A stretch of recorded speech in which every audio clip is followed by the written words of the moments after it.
আমের চাটনিটা রেডি, এবার নামিয়ে নিচ্ছি। দেখতেই পাচ্ছেন এখানে আমি একদম টাটকা গাছের আম নিয়েছি।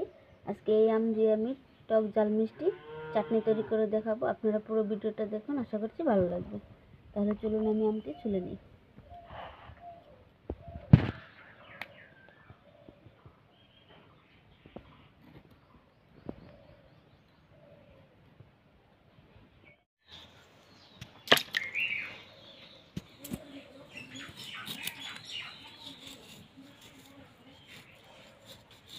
এবারে আমি আম ছোট ছোট করে কেটে নেব।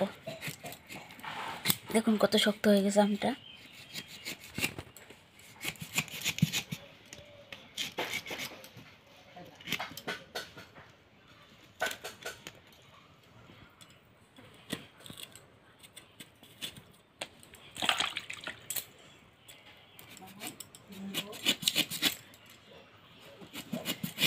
এই চাটনিটা বানালে এরকম শক্ত শক্ত আমি লাগবে।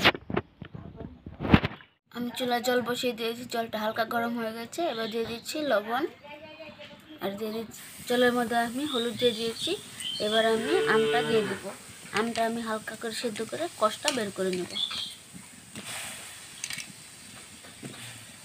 আম আমি হালকা সিদ্ধ করে নিয়েছি, এবার তুলে নিচ্ছি। কড়াইয়ে আমি তেল দিয়ে দিয়েছি, তেলটা ভালো করে গরম হয়ে গেছে। এবার দিয়ে দিচ্ছি শুকনো লঙ্কা আর তেজপাতা। এবারে দিয়ে দিচ্ছি সর্ষে, কালো সর্ষে, সাদা সর্ষে। এবার দিয়ে শুকনো লঙ্কার গুঁড়ো, হলুদ গুঁড়ো, লবণ। এবার দিয়ে দেবো আম।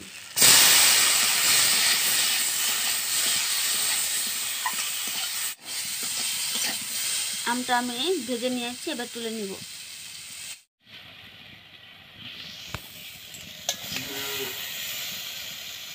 পরে আমি জল দিয়ে দিয়েছি, জলটা ফুটে গেছে। এবার দিয়ে দিচ্ছি গুড়। আপনারা চাইলে চিনি দিয়ে করতে পারেন।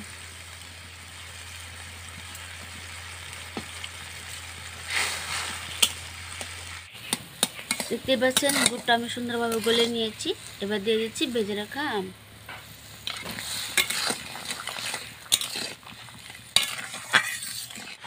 এবার সব শেষে দিয়ে দিচ্ছি আধা ভাঙা করে জিরা।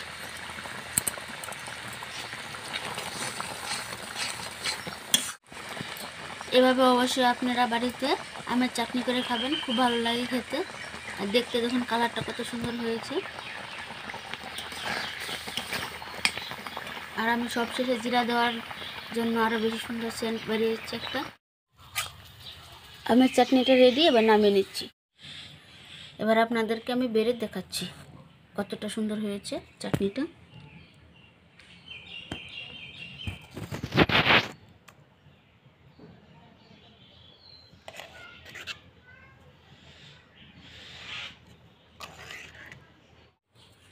দেখতেই পাচ্ছেন আমি খুব কম সময়ের মধ্যে টক ঝাল মিষ্টি কাঁচা আমের চাটনি তৈরি করলাম। দেখতেই পারলেন কত সুন্দর হয়েছে। আর আমার ভিডিও যদি ভালো লাগে চ্যানেলটা অবশ্যই সাবস্ক্রাইব করবেন। প্রতিদিন নতুন নতুন ভিডিও দেখতে পাবেন।